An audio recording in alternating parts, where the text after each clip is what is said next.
सत्यनारायण कथेचा चौथा अध्याय. नंतर साधूवानी आपल्या वाटेस विघ्न येऊ नये म्हणून ब्राह्मणांना दक्षिणून आशीर्वाद घेऊन जावायस स्वतःच्या नगरास निघाले.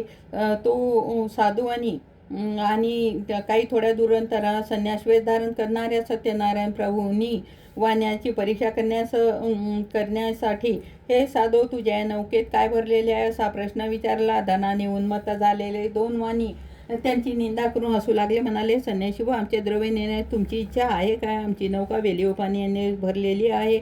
असे साधूवानीचे उन्मत्तपणाचे भाषण ऐकून तुझे बोलणे खरे हो असे बोलून संन्यासवेश धारण करणारे भगवान तेथून निघून गेले. थोड्याच अंतरावर असलेल्या समुद्राच्या तीरावर बसले. संन्यासी दूर गेलेल्या साधूवानी आपले नित्यकर्म आटोपून नौकेजवळ येऊन पाहतो. हलकेपणामुळे नौका वर आलेली पाहून साधूवानी आश्चर्यचकित झाला. नौकेत वेली पाणी पाहून मूर्छेहून जमिनीवर पडला. थोड्याच वेळात साधूवानी चिंता करू लागला.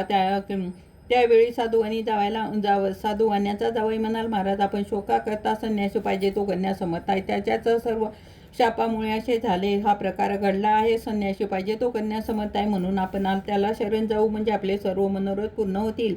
असे जावायचे भाषण ऐकून साधूवानी येथे जवळ गेला. त्याला पाहून नमस्कार केला व आदराने बोलू लागला, महाराज आपल्याजवळ खोटे बोललो, त्या अपराधाची क्षमा करा. पुन्हा पुन्हा नमस्कार केला. साधूवानी अतिशय दुःखी झाला.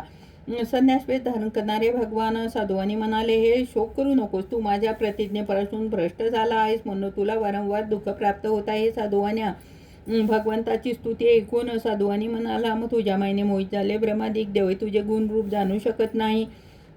हे प्रभू आश्चर्य आहे. तुमच्या मायने मी मोहित झालो. मी मूर्ख आहे. मी आपणा शरण आलो. माझ्यावर कृपा करा. यथाशक्ती मी आपले पूजन करीन. मी आपणा शरण आलो आहे. माझे रक्षण करा. पूर्वीचे द्रव्य मला मिळाले. साधूवान्याचे भक्तिजंत वाक्य ऐकून संतुष्ट भगवान संतुष्ट झाले व साधूवाने इच्छित वर देऊन अदृश्य झाले.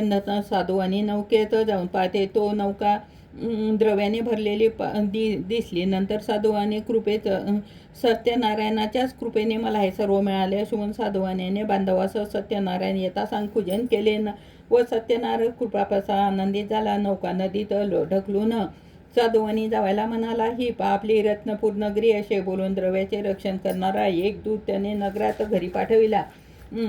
गेल्यावर साधूवानी आपल्या भार्याला पाहून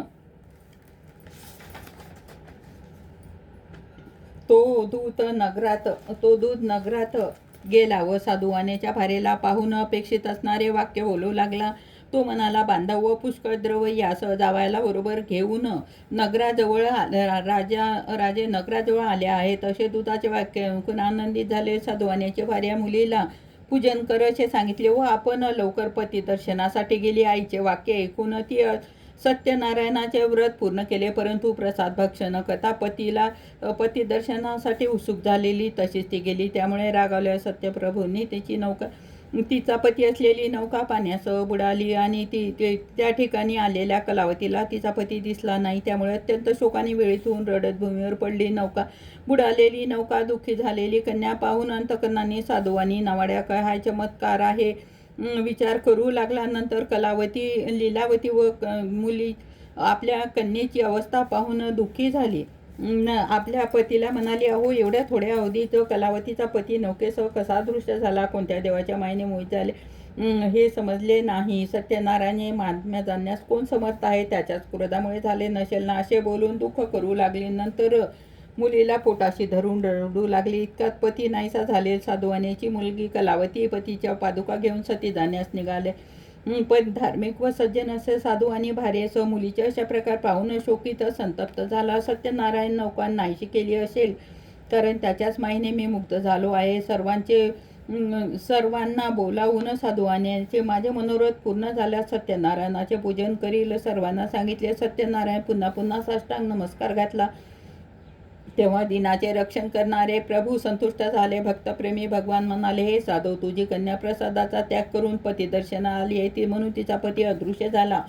हे साधू तुझी कन्या जर घरी जाऊन प्रसाद भक्षण करून येईल तर तिचा पती तिला प्राप्त होईल यात संशय नाही. कलावती आकाशवाणी ऐकली आणि घरी जाऊन आदराने प्रसाद भक्षण केला आणि पुन्हा बंदरावर येऊन पाहते तो पती स्वजना तिच्या दृष्टीत पडला.